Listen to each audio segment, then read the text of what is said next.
Hello दोस्तों, welcome to R M study. मैं KD आपके लिए लेकर आ रहा हूँ डीएमआरसी मेंटेनर का अगले साल का पेपर जो कि 17 फरवरी को कंडक्ट किया गया था। इस सेशन में आपको पूरे सेट का सलूशन के साथ कुछ एक्स्ट्रा क्वेश्चन भी बताने वाला हूँ। तो दोस्तों, जो इस सेशन में नए हैं वो प्लीज़ सब्सक्राइब कर लीजिए और बेल आइकन को क्लिक करना ना भूलिए। अगर आप मुझसे टेलीग्राम पे ज्वाइन करना चाहते हैं तो लिंक डिस्क्रिप्शन पे दिया हुआ है, उधर जाके ज्वाइन कर लीजिए। तो आज की सेशन को शुरू करते हैं आपकी पहली क्वेश्चन के साथ। तो आज का पहला question, does not reduce the starting voltage at the start. इनमें से जो चारों ऑप्शन में एक कौन सा स्टार्टर है जो कि स्टार्टिंग में वोल्टेज को रिड्यूस नहीं करता है। ठीक है, तो दोस्तों आपका है DOL स्टार्टर। DOL स्टार्टर का मतलब दोस्तों है डायरेक्ट ऑनलाइन स्टार्टर।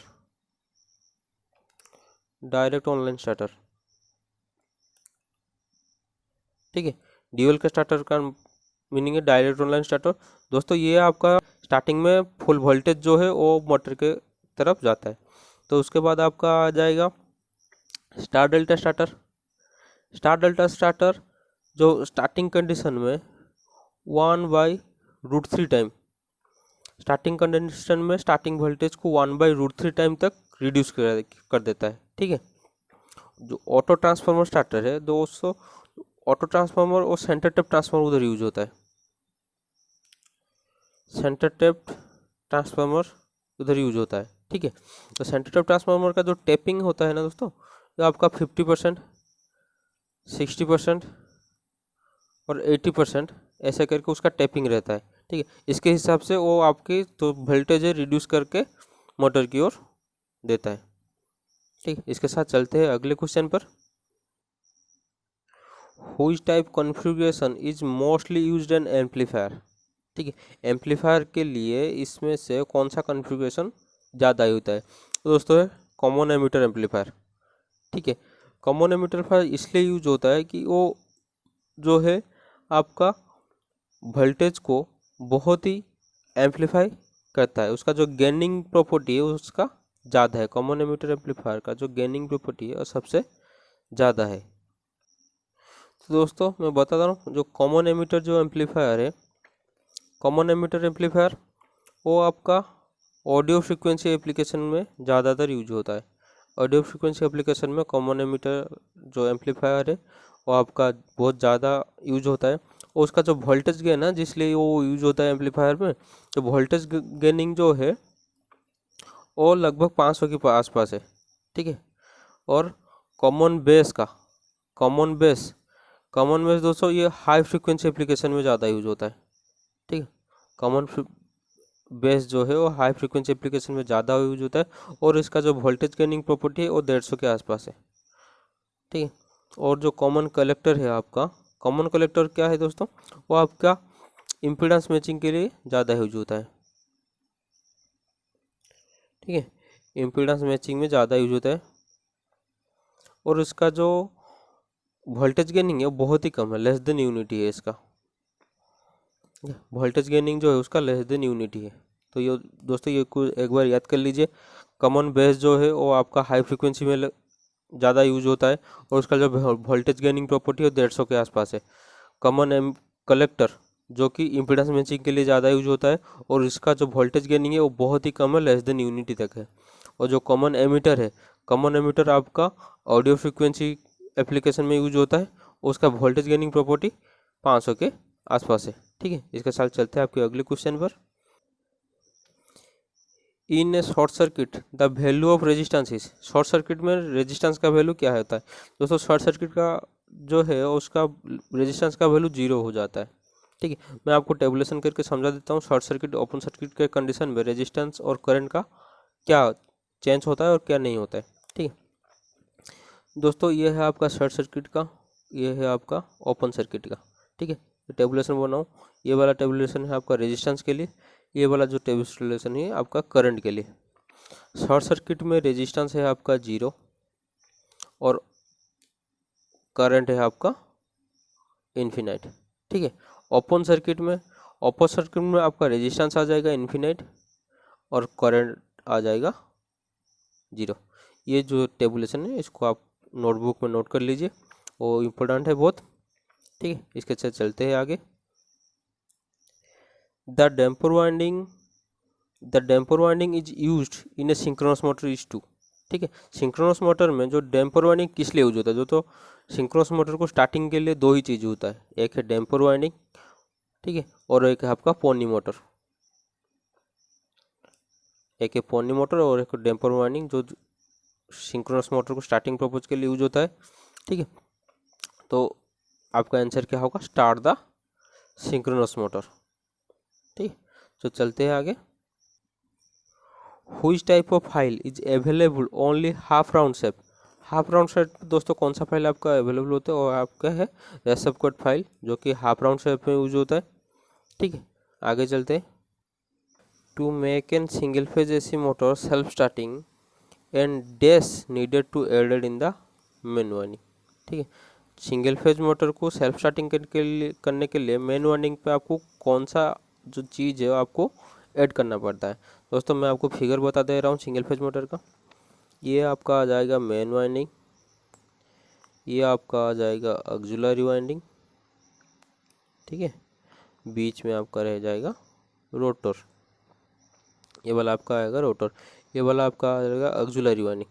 ठीक है, ऑक्सिलरी वाइंडिंग, ये आपका हो जाएगा मेन वाइंडिंग।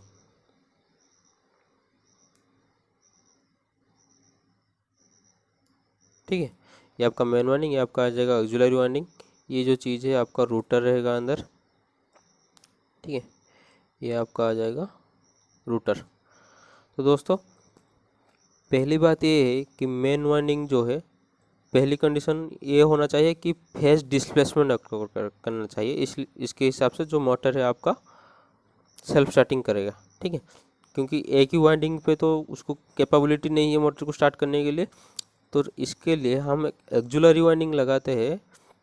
ठीक है, parallel to the main winding, जिसके हिसाब से उधर फेज डिस्प्लेसमेंट ऑकर होता है, उसके हिसाब से आपका जो है सिंगल फेज मोटर रोटेटिंग करना स्टार्ट किया है। ठीक है, तो आपका जो ऑक्सिलरी वाइंडिंग है इसका कंस्ट्रक्शन में भी आपको बता दे रहा हूँ। ऑक्सिलरी वाइंडिंग का जो कंस्ट्रक्शन है वो आपका आ जाएगा, बहुत थीन वायर होगा। ठीक है, पहली बात तो ये है आपका थीन वायर होगा उसका। ठीक है, और जो है एक मोर number of turn, more number of turn. ठीक, ऑक्सिलरी वाइंडिंग जो है आपका थीन वायर रहेगा, मोर नंबर ऑफ टर्न रहेगा, और लेस इंडक्टेंस रहेगा। ठीक है, लेस इंडक्टेंस रहेगा। ठीक, ऑक्सिलरी वाइंडिंग आपका थीन wire, more number of turn, less inductance. उसका ऑपोजिट जो है आपका मेन वाइंडिंग रहेगा। मेन वाइंडिंग क्या रहेगा दोस्तों, मेन वाइंडिंग जो रहेगा वो वाला आपका रहेगा थिक वायर। ठीक है, less number of turn,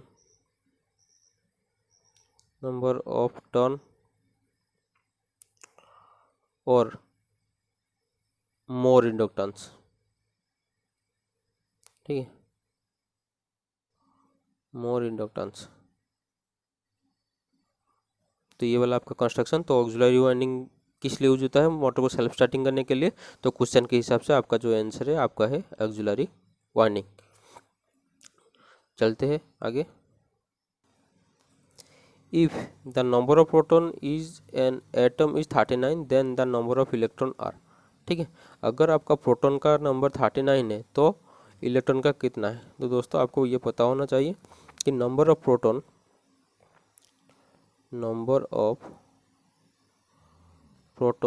is equal to number of electron. ठीक है, इसके हिसाब से आपको पता चल गया होगा आंसर क्या है।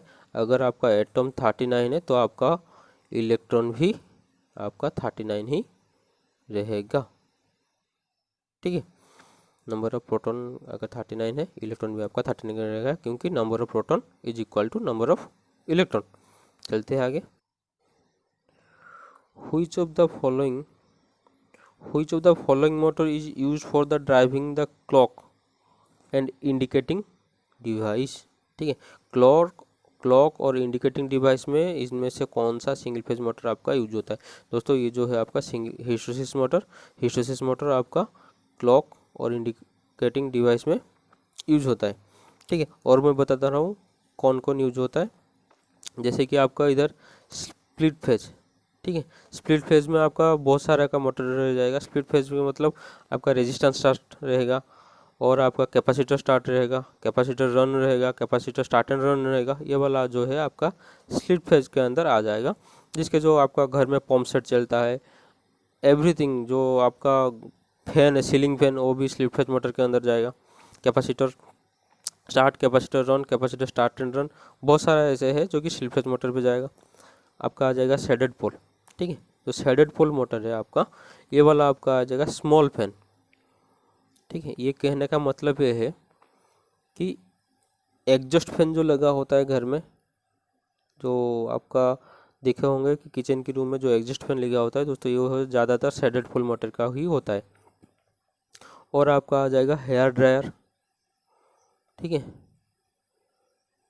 Hair dryer. और आपका आ जाएगा इलेक्ट्रिक वॉल क्लॉक, ठीक है, इलेक्ट्रिक वॉल क्लॉक, इसमें आपका आ जाएगा shaded pole motor.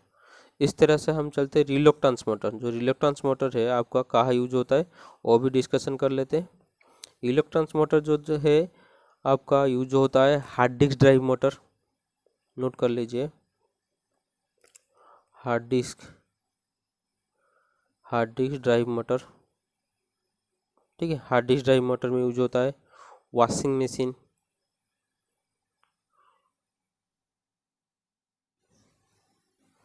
Washing machine में आपका यूज होता है रिलक्टेंस मोटर। आपका न्यूक्लियर रिएक्टर में भी यूज होता है, न्यूक्लियर रिएक्टर में भी आपका यूज होता है रिलक्टेंस मोटर, ठीक है। इसके साथ चलते हैं हम अगले क्वेश्चन पर। The earthing essential to protect against the, ठीक है, अर्थिंग जो है वो किसके एग्नेस्ट में प्रोटेक्शन करता है? दोस्तों ये है आपका danger of the electric shock, ठीक है। अगर आपका शॉर्ट सर्किट अगर होगा तो अर्थिंग जो है वो क्या करेगा, वो लो रेजिस्टेंस पाथ एक प्रोवाइड कर देगा ग्राउंड को, ठीक है, ग्राउंड को एक लो रेजिस्टेंस पाथ प्रोवाइड कर देगा, जिसके हिसाब से जो शॉर्ट सर्किट करंट है वो एकदम से ग्राउंड हो जाएगा, तो ह्यूमन लाइफ के ऊपर कुछ भी इफेक्ट नहीं पड़ेगा, ठीक है। इसलिए हम अर्थिंग ज़्यादा यूज करते हैं। तो दोस्तों आपका आंसर आएगा danger of the electric shock. तो चलते हैं आगे। तो दोस्तों the friction tape is made of, friction tape कैसे मेड ऑफ होता है? जो फ्रिक्शन टेप आपका इम्प्रेगेटेड कॉटन क्लॉथ विथ आधेसिव, ठीक है, जो आधेसिव टेप उसको हम फ्रिक्शन टेप भी ज़्यादातर बोलते हैं। तो उसके साथ चलते हैं ऑप्शन पे। जो रबर आपका कहाँ यूज होता है?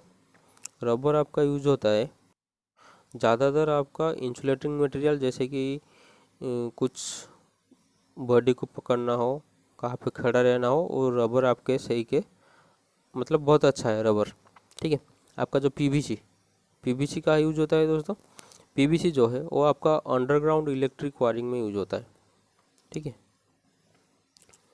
अंडरग्राउंड इलेक्ट्रिक वायरिंग में यूज होता है, ठीक है।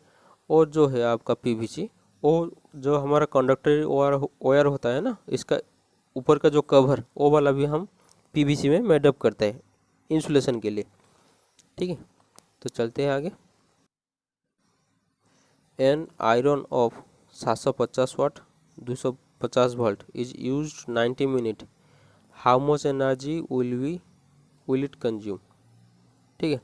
तो दोस्तों एनर्जी जो है, ठीक है, वो एनर्जी का यूनिट क्या है? वाट आवर, ठीक है। पहली बात तो ये वाट आवर, तो आपका वाट दिया गया है, मतलब पावर दिया गया है कितना?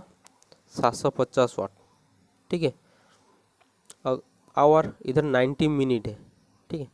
अगर मैं आपको 90 मिनट को कन्वर्ट करूं तो 90 मिनट के इक्विवेलेंट जो है वो क्या होगा?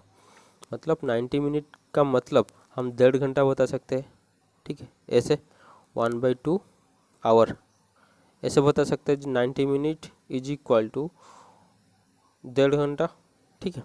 तो इसको अगर हम सॉल्यूशन कर देंगे तो 3/2 ये आपका आएगा आवर। ठीक है, तो वाट आवर जो मल्टीप्लाई है वो जो 750 इंटू 3/2। ठीक है, इसको अगर सॉल्यूशन कर लेंगे तो आपका आंसर आ जाएगा। तो दोस्तों सॉल्यूशन करते, 2 को 750 में अगर डिवाइड करेंगे तो आपका आएगा 375। ठीक है, 375 आपका आएगा। तो 375 को अगर 3 से मल्टीप्लाई करेंगे तो आपका आएगा 1125 वाट। ठीक है, पर दोस्तों देखिए ऑप्शन पे आपका किलो वाट आवर का दिया गया है, तो किलो वाट आवर का मतलब ये आ जाएगा आपका 10, इधर से दशमलव आपका डल जाएगा अंदर, ये वाला किलो हो जाएगा। ठीक है, तो 1.125। अगर ये दशमलव समझ नहीं आ रहा है वो भी मैं आपको बता दे रहा हूँ। ठीक है, ये तो इधर तक पता चल गया। उसके बाद मैं आपको बता दे रहा हूँ 1125 वाट को किलोवाट कन्वर्ट कैसे करेंगे। नीचे 1000 डिवाइड कर लेंगे तो इसका आंसर ये आ जाएगा 1.125। ठीक है, चलते हैं आगे। जो दोस्तों है starter, the starter of an 3 phase induction motor is similar to the. 3 phase induction motor का स्टार्टर दोस्तों अल्टरनेटर के साथ इक्विवेलेंट टू रहता है। ठीक है, अल्टरनेटर का क्या होता है, अल्टरनेटर का स्टार्टर तो सेम रहता है। ठीक है, इसका जो है रोटर में चेंज ज़्यादा होता है। रोटर का क्या होता है, एक आपका आ जाएगा अल्टरनेटर में, आपका आ जाएगा साइलेंट पोल टाइप। ठीक है, साइलेंट पोल टाइप, और आपका आ जाएगा नॉन साइलेंट पोल टाइप। नॉन साइलेंट पोल जो ज़्यादा एफिशिएंट है अल्टरनेटर का। ठीक है, तो स्टार्टर जो है 3 फेज इंडक्शन मोटर अल्टरनेटर का दोनों का सेम रहेगा। जनरेटर का क्या क्या रहता है दोस्तों, जनरेटर का आपका रहता है आर्मेचर और फील्ड। मतलब अल्टरनेटर का जैसा रहता है स्टार्टर एंड रोटर, जैसे ही जनरेटर और मोटर का ठीक है रहता है armature and field. Single phase induction motor का रहता है एक मेन वाइंडिंग, ठीक है, और एक ऑक्सिलरी वाइंडिंग, जो कि अगले बता के आया हूँ आगे। इसके साथ चलते हैं आगे। ठीक है, बीजेटी का मतलब बाइपोलर जंक्शन ट्रांजिस्टर। ठीक है, बीजेटी का जो टर्मिनल का नाम है बेस कलेक्टर एमीटर। इसके साथ मैं कुछ और एक चीज़ बता दे रहा हूँ आप सबको, इम्पोर्टेंट आपका एससीआर का फिगर दोस्तों आपका कुछ इस तरह से आ जाएगा।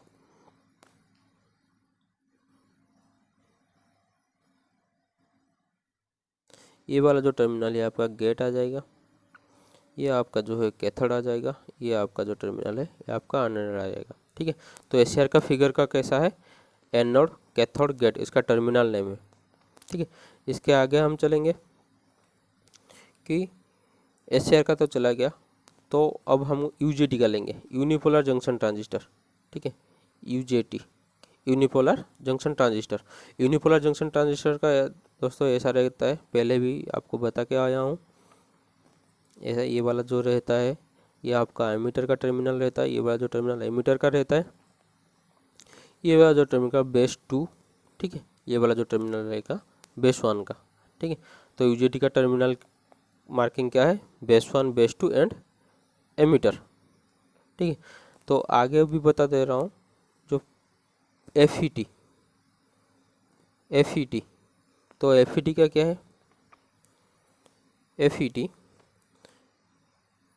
एफईटी का कुछ फिगर इक्विवेलेंट टू बीजेटी का रहेगा, मतलब यूजेटी का साथ कुछ इक्विवेलेंट रहेगा। एफईटी का कुछ इस तरह का आ जाएगा। ठीक है, और टर्मिनल मार्किंग का वो है, ये वाला है आपका ड्रेन, ये वाला आपका आ जाएगा सोर्स, और ये वाला आपका आ जाएगा गेट। ठीक है, इस तरह से चलते हैं अगले क्वेश्चन पर। The capacity of a battery is measure. Battery का कैपेसिटी दोस्तों कैसे मेजर किया जाता है, एम्पियर आवर। ठीक है, बैटरी का कैपेसिटी एम्पियर आवर पे मेजर किया जाता है।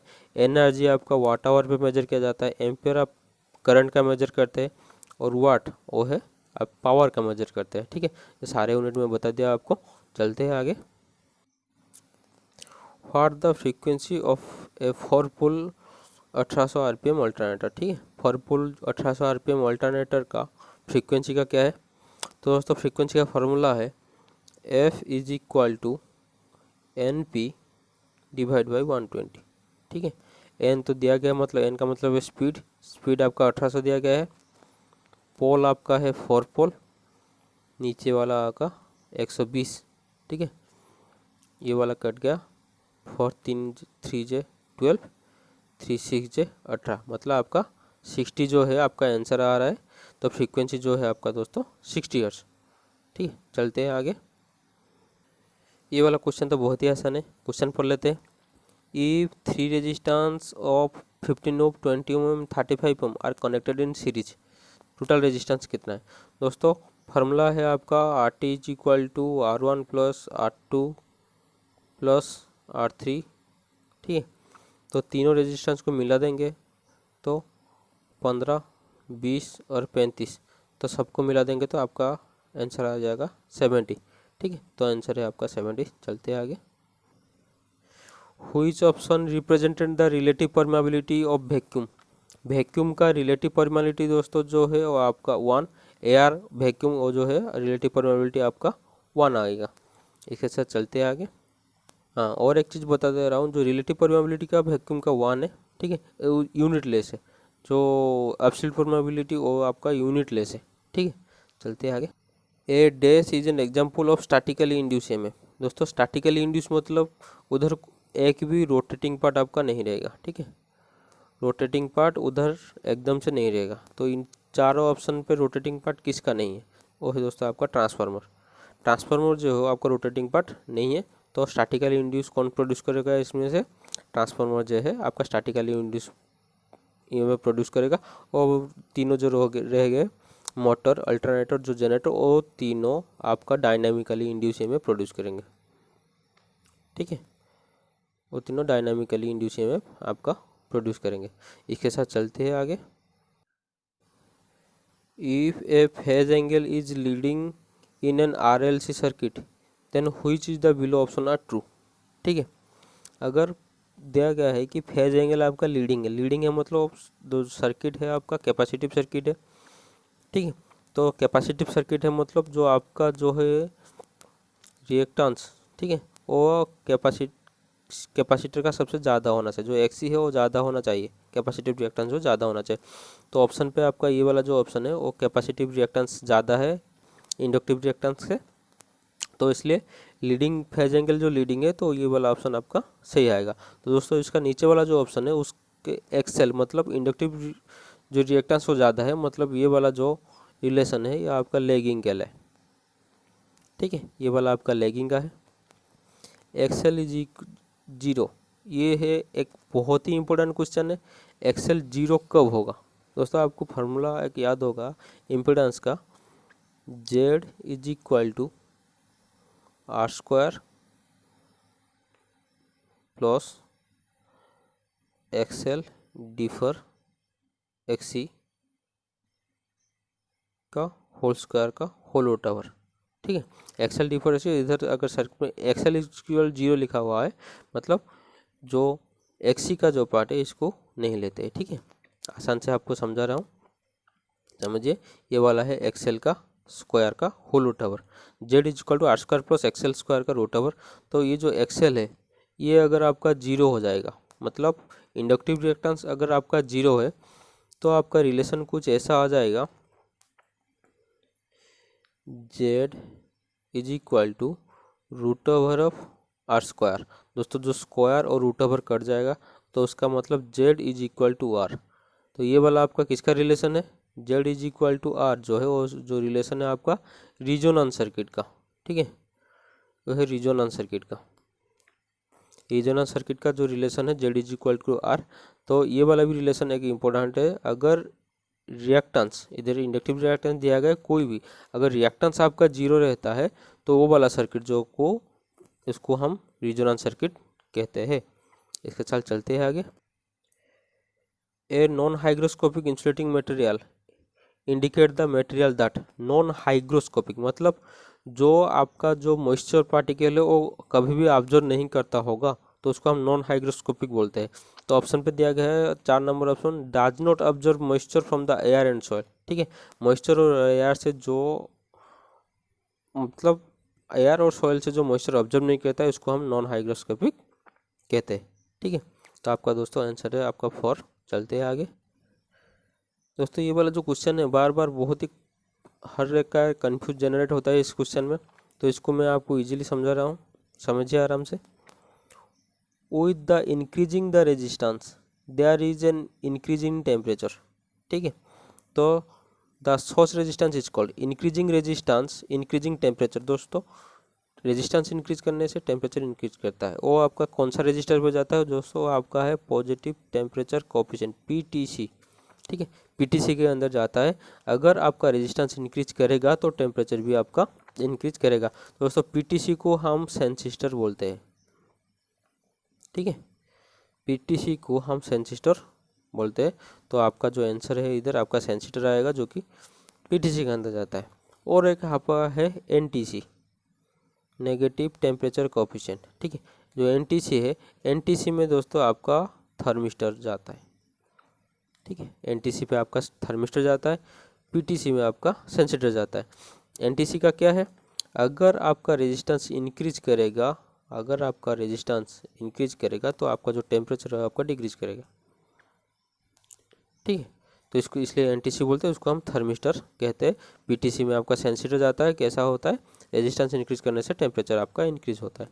चलते हैं आगे दोस्तों। 1 ampere hour is equal to, ठीक है, 1 ampere hour is equal to 1 का 1 रहेगा एम्पियर आवर। दोस्तों हर वक्त हम टाइम को सेकंड में लेते हैं। ठीक है, तो आवर का मतलब इधर 60 इंटू 60। ठीक है, 60 सेकंड जो 1 मिनट, 1 मिनट जो 60 मिनट जो 1 आवर। तो ऐसे मल्टीप्लाई करेंगे तो आपका आंसर आएगा 3600 कॉलम। ठीक है, जो चार्ज का यूनिट है कॉलम, तो आपका आंसर आएगा 3600 coulomb. 1 ampere hour is equal to 3600 coulomb. चलते हैं आगे। The class dash of the power amplifier is so biased, then the output current is flow from the entire cycle in input signal। ठीक है, कौन सा class का जो amplifier है, ठीक है, तो आउटपुट करंट उसका फ्लो होगा एंटायर साइकिल, मतलब उसका फुल साइकिल का बोल रहा है कि आपका एंटायर साइकिल में उसका फ्लो होगा। तो ये जो है आपका क्लास ए। दोस्तों अगले वाला सेशन जो एलएमआरसी का पार्ट 4 का वीडियो है उसमें इस बारे में मैं डिटेल में बताया हूँ आपको, फिर भी इधर आपको बता दे रहा हूँ। जो क्लास ए एम्पलीफायर है वो आपका फुल साइकिल का है। ठीक है, क्लास ए एम्पलीफायर जो आपका फुल साइकिल का है। क्लास बी जो है वो आपका हाफ साइकिल का आएगा। ठीक है, क्लास बी आपका हाफ साइकिल का आएगा। क्लास जो ए बी है, ए बी जो आएगा वो स्लाइटली मोर देन 180 आएगा, मतलब 180 से स्लाइटली ज़्यादा आएगा जो क्लास आपका ए बी। और क्लास सी जो है वो आपका 180 से लेस आएगा, क्लास सी। ठीक है, ये वाला जो चीज़ है ये मैं अगले सेशन पे बताया हूँ। ठीक है, इधर शॉर्ट नोट दे दिया था टेलीग्राम में, तो आप इधर चेक कर सकते हैं। इसके साथ चलते हैं आगे। The speed of a DC motor is inversely proportional to, DC motor का जो स्पीड है इन्वर्सली प्रोपोर्शनल टू किसके साथ है। ठीक है दोस्तों, उसका एक फार्मूला है N is equal to E V divide by 5। ठीक है, तो स्पीड जो है वो डायरेक्टली प्रोपोर्शनल टू है आपका बैक ईएमएफ के साथ और इन्वर्सली प्रोपोर्शनल टू है आपका फ्लक्स के साथ। ठीक है, तो इन्वर्सली प्रोपोर्शनल टू किसके साथ है, फ्लक्स के साथ। ठीक है, number of conductor, pole, back EMF, इसके ऊपर आपका ईजी जो फार्मूला है। ठीक है, बैक ईएमएफ का आ जाएगा, मतलब मोटर का केस दिया है इसलिए बैक ईएमएफ लिख रहा हूँ। ठीक है, N P 5 Z divide by 60 A का मतलब उसका पार्लल पाथ लेके होता है, क्योंकि आपका लाप वाइंडिंग और वेव वाइंडिंग कौन सा है इसलिए आपका पार्लल पाथ लेके चलता है। अगर आपका वेव वाइंडिंग है, वेव वाइंडिंग में आपका parallel path is equal to 2 है, लाभ पॉइंटिंग में parallel path is equal to number of pole है। ठीक है, चलते हैं आगे। The ABC of first aid is, ABC first aid का दोस्तों ABC का मतलब है A for airway, B for breathing and C for circulation. ठीक है, A for airway, B for breathing, C for circulation. ABC जो फास्ट एड होते हैं उसका जो फुल फॉर्म है ये रहा आपके फुल फॉर्म। तो दोस्तों आज के सेशन को यही रखते हैं। आपको वीडियो कैसा लगा वो मेरे को कमेंट पे बताते रहना है। अगर इस सेशन में आपका कोई भी डाउट है तो कमेंट करके बता दीजिए, मैं अगले सेशन में आपको वो डाउट क्लियर करता रहूँगा। तो दोस्तों अगर वीडियो आपको अच्छा लगा तो लाइक शेयर सब्सक्राइब ज़रूर करना। तो आज का सेशन को यही रखता हूँ। जय जगन्नाथ।